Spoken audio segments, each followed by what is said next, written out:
వాక్యం వింటారు, విన్నట్టుగానే ఈ చెవుతో విని ఆ చెవుతో వదిలేసి వెళ్ళిపోతూ ఉంటారు. వాక్యం పేరుకు మాత్రమే వింటారు, వాక్యానికి భయపడరు.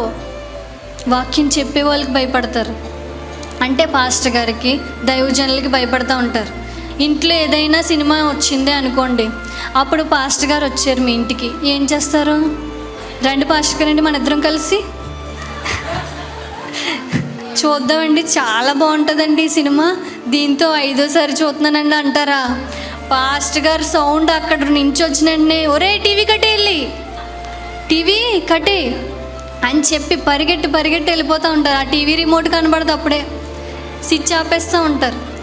ఎందుకు? భయం. ఎవరికి భయపడుతున్నారు? పాస్టర్ గారికి భయపడుతున్నారు. కానీ దేవుడు నిత్యము దహించు అగ్నిలా, యోధా గోత్రపు సింహంలా నీ ఇంట్లోనే ఉంటున్న నీ దేవుడికి భయపడుతున్నావా? సోఫాలోనూ కూర్చుని టీవీ చూస్తున్నావు కదా, టీవీ ముందు నీ కుర్చీ పక్కనే దేవుడు ఉన్నాడు, ఆ దేవుడికి భయపడుతున్నావా? భయపడరు. కాబట్టే అన్నిటికీ భయపడవలసిన అవసరం వస్తుంది. దేవునికి భయపడకపోతే ప్రతిదానికి భయపడాల్సిందే.